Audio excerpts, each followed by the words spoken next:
There's an old saying that football games are won and lost in the trenches.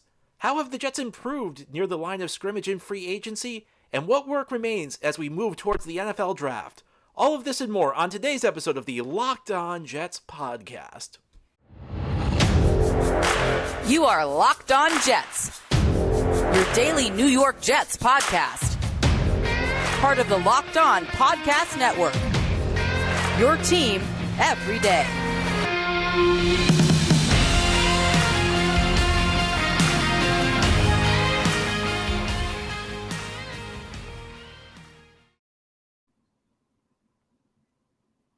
Welcome. This is the Locked On Jets podcast, part of the Locked On Podcast Network, your team every day. It's Tuesday, March 22nd, 2022, and I'm your host, John B. from GanggreenNation.com, thanking you for making this show your first listen or your first watch every day. We are free and available on all platforms, including YouTube.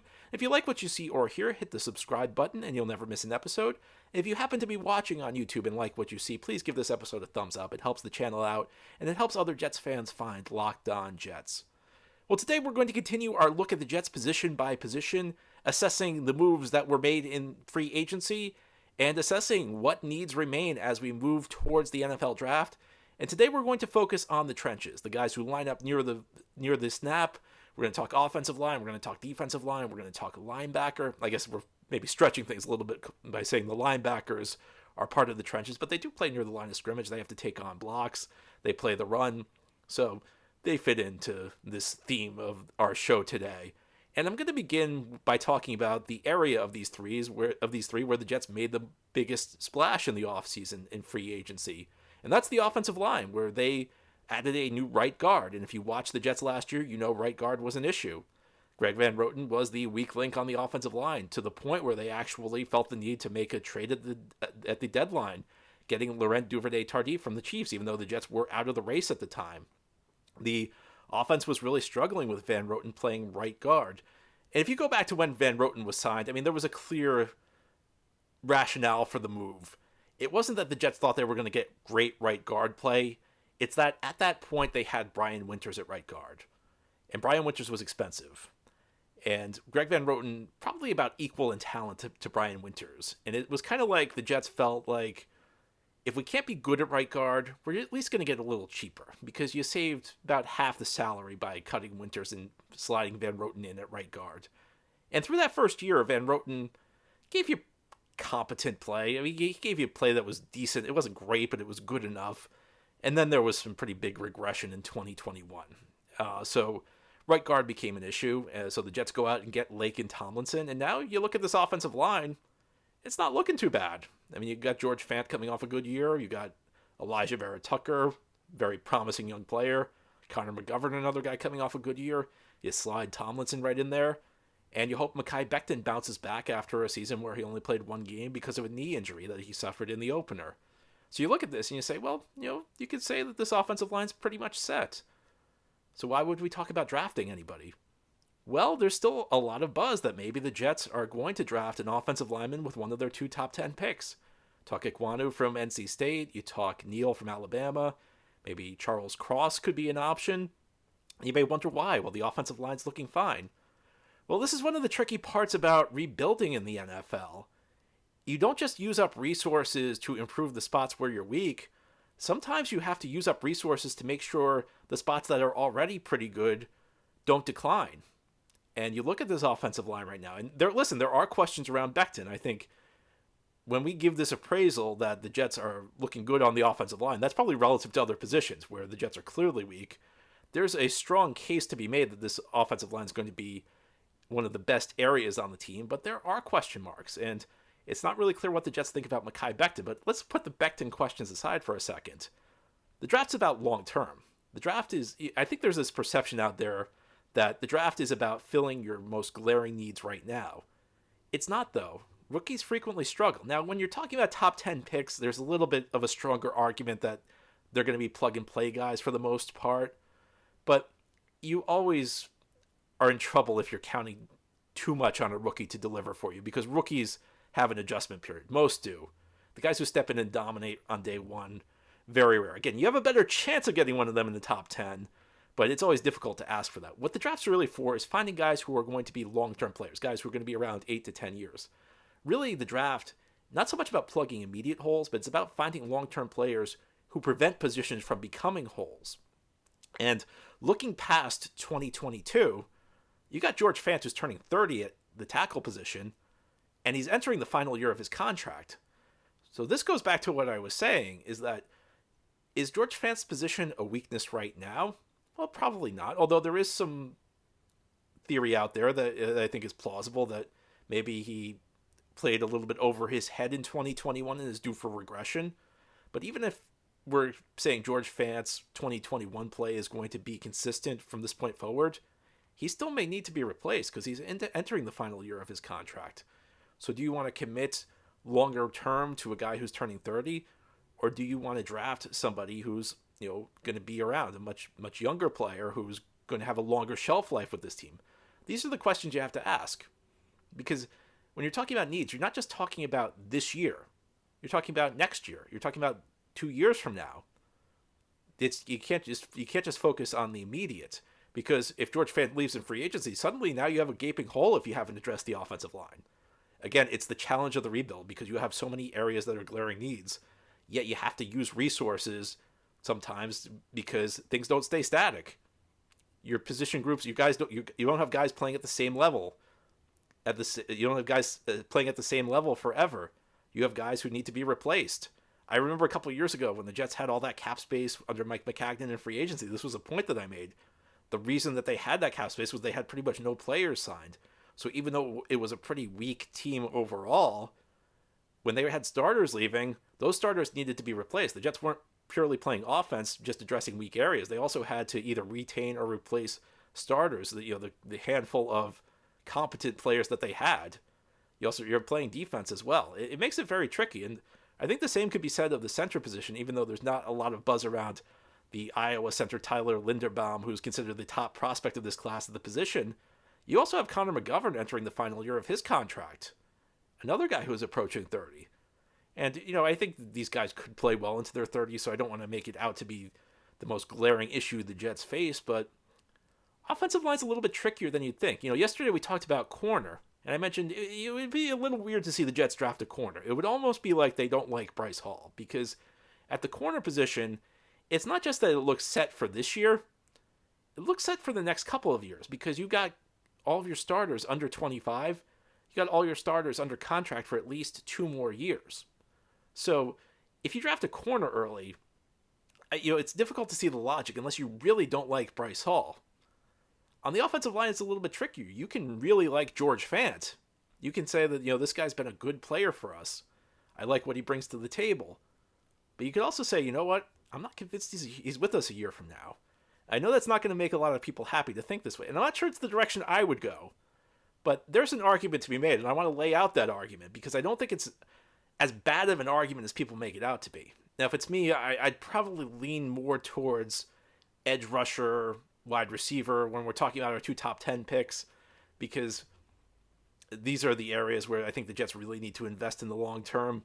You are talking about a team that has invested 2 first-round picks in the last 2 years on the offensive line, so there is a base of young talent on the offensive line, and yes, I know I'm kind of assuming Becton's going to be okay. I'm probably more optimistic than a lot of people are on Becton. I don't think that, it's necessarily fair to say that this guy's incredibly injury prone because he suffered a knee injury last year. I think if you go back to his rookie year, he looked pretty good, all things considered. So, I think that when we're talking about building long-term strengths, there are probably more glaring issues when you're talking about the defensive line or you're talking about wide receiver. I know I like Elijah Moore at wide receiver, but the Jets don't have a great base of talent at wide receiver past Elijah Moore, especially when we're talking about young players. So when we're talking needs, that's more where I'm thinking. I'm thinking, where do we have the base of young talent? Where do we have guys that can be here for a long time? Probably a little bit more on the offensive line than other areas. But if you're of the mindset that games are won and lost in the trenches, as I think Joe Douglas is, maybe you do go offensive line.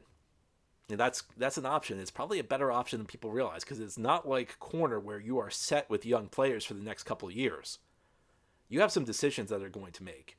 And it's frustrating because you want to believe, I think as a fan, that, okay, well, we're set at this position. You just want to believe that, like, everything's going to continue to work out at that position so you can address other areas. But that's part of team building. Guys need to be replaced. And sometimes it's better to be proactive than reactive. Sometimes it's better to deal with a position a year early than wait for it to become a glaring hole. And then you're in a position where maybe your options are more limited. So I'll lay that out there. I don't think people who are Jets fans view offensive line as a major issue.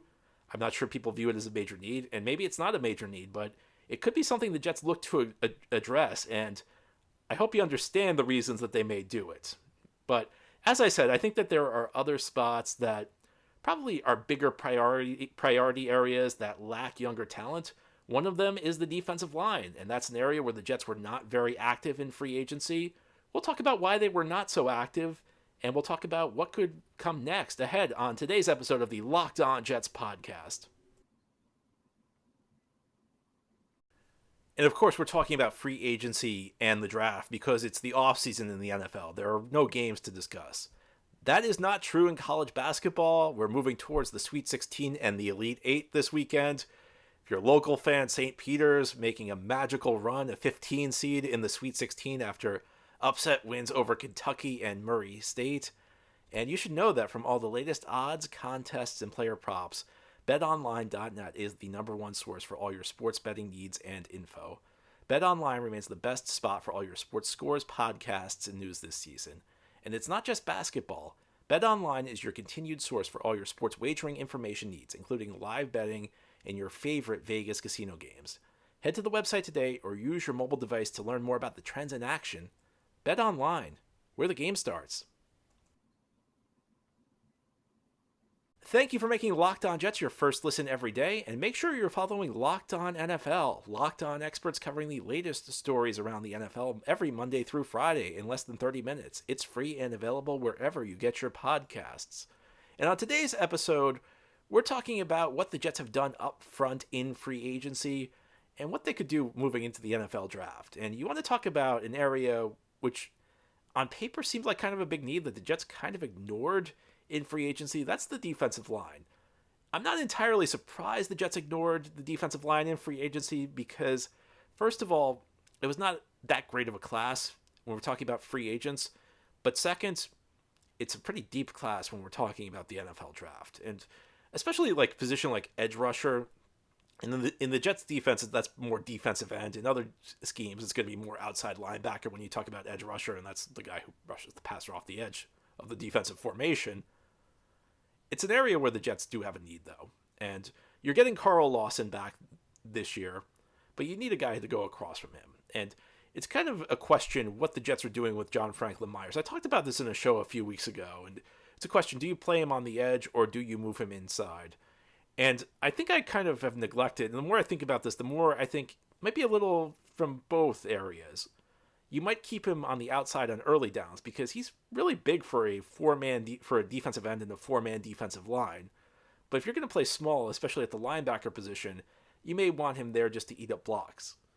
But then once you get to passing downs, when you get to third down, maybe then you slide him inside and you let him work, you let him use his relative athleticism against guards. And that kind of would add up if the Jets are going to draft an edge rusher early, because I don't know how much you want to put on a rookie's plate.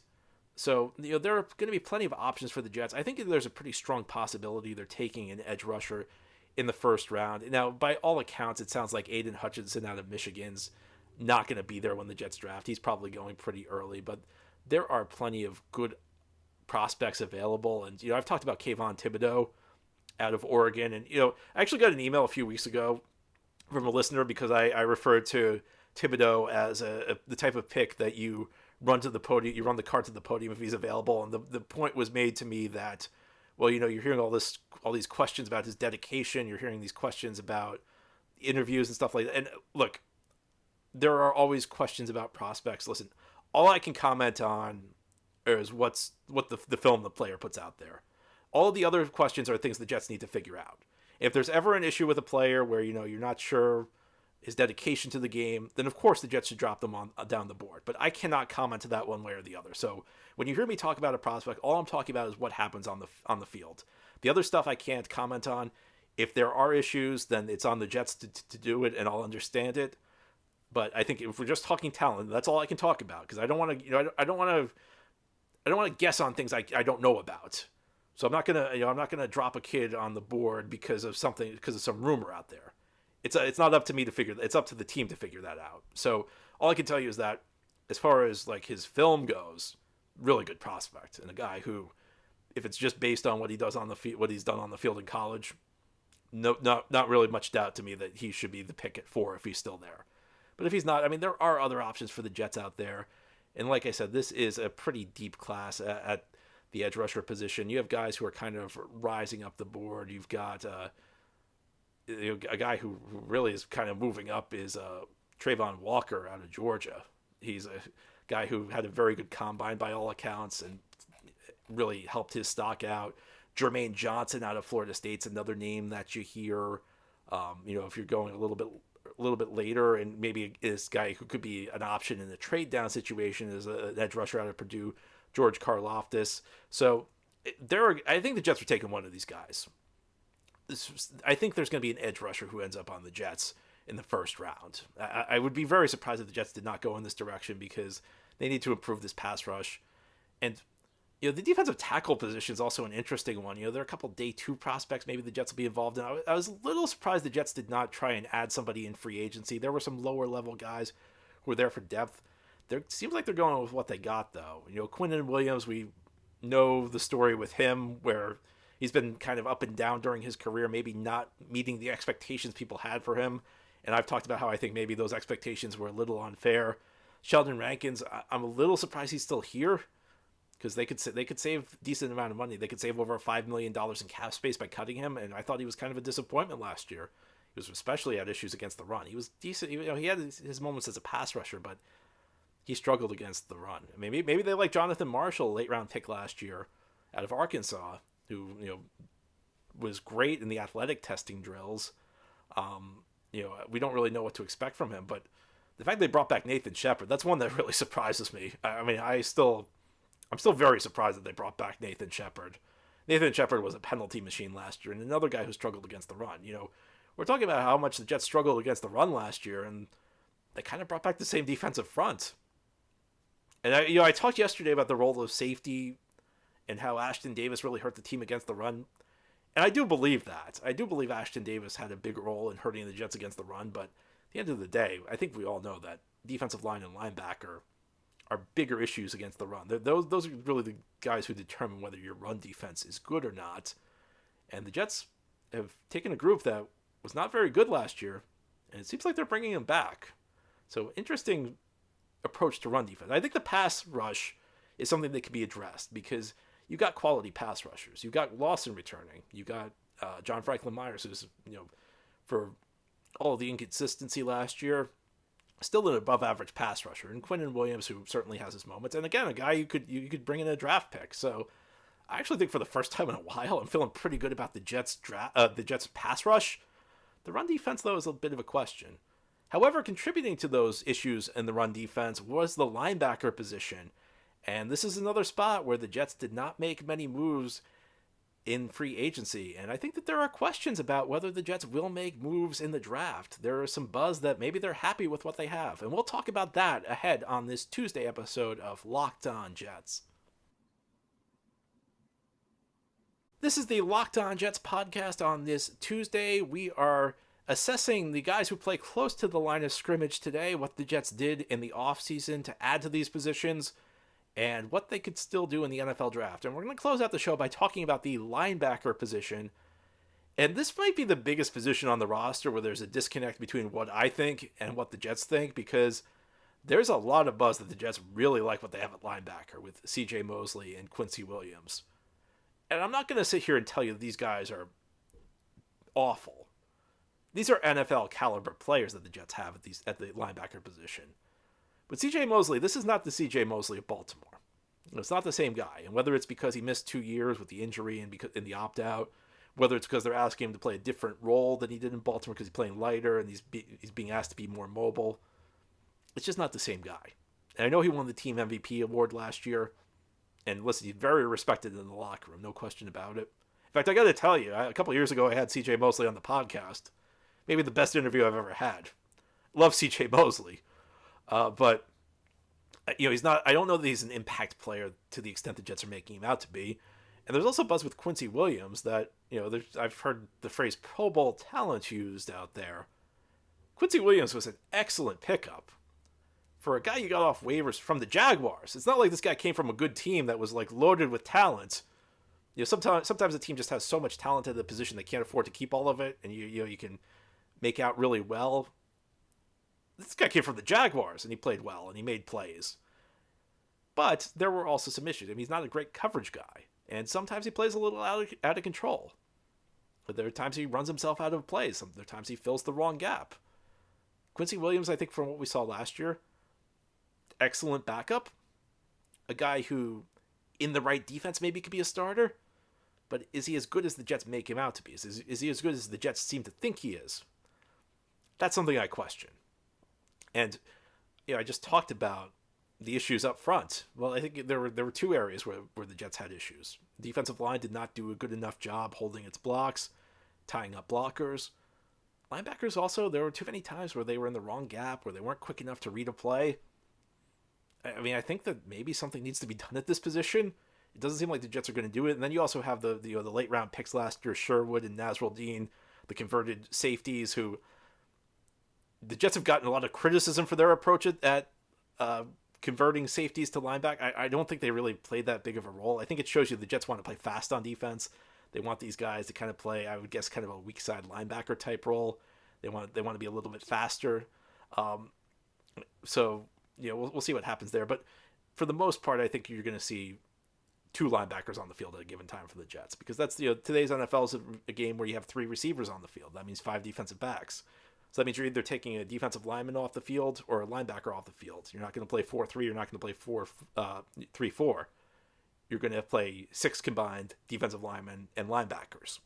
And I think you're going to typically see four defensive linemen on the field for the Jets at one time, which means two linebackers. At this point, it seems like it's going to be Mosley and it's going to be Quincy Williams. Is that the right move? I mean, I feel like these are the types of linebackers where if the rest of your defense is strong, you can. If these guys are the weak point of your defense, you're doing pretty good. If these guys are the strong point of your defense, you got some issues. And it seems like the Jets view these guys as the strong point of their defense. So I have questions about this. And I don't want to make these guys out to be bad. I don't want to say that this is like a glaring, this is just a horrible position. These guys are awful. I'm not saying that. I'm saying that I think the Jets view these guys as a little too highly. I think that the Jets view these guys as kind of the integral pieces of their defense when they're really not. And these are guys that if your defense is going to be built around the linebacker position, these are guys who probably not what you're not going to get from them what you're hoping for. So could the Jets look to the draft? Maybe. I mean, I don't know. It seems like they really like what they have. I mean, you do have some good options. You have Devin Lloyd out of Utah, who could be an early pick if you decide to go in that direction. A couple guys who could be available later on. Chad Mumma out of Wyoming. Guy I mentioned a few weeks ago, Brian Asamoah out of Oklahoma, who could fill maybe that Sherwood Nasruddin role. Is kind of an undersized guy. I think he may have to move. From what I saw, I've studied a couple of his games. It seems like he kind of was more of a middle linebacker with Oklahoma. I think with the Jets in this system, he's maybe a little too small, maybe more of a weak side linebacker type in that Sherwood Nasruddin role. But Jets did not really address linebacker in free agency, and I don't know that they're going to moving forward. So it's going to be interesting to see what the Jets decide to do with the linebacker position. I'm not sure we're going to see many moves. But anyway, that's all for today's show. This has been the Locked On Jets podcast, part of the Locked On Podcast Network. As always, if you enjoy the show, subscribe to it and leave it a good review. And if you're watching on YouTube, please give this show a thumbs up. It helps the channel out, and it helps other Jets fans find Locked On Jets. I hope you have a great Tuesday, everybody, and send in your mailbag questions, because tomorrow we have our weekly mailbag show.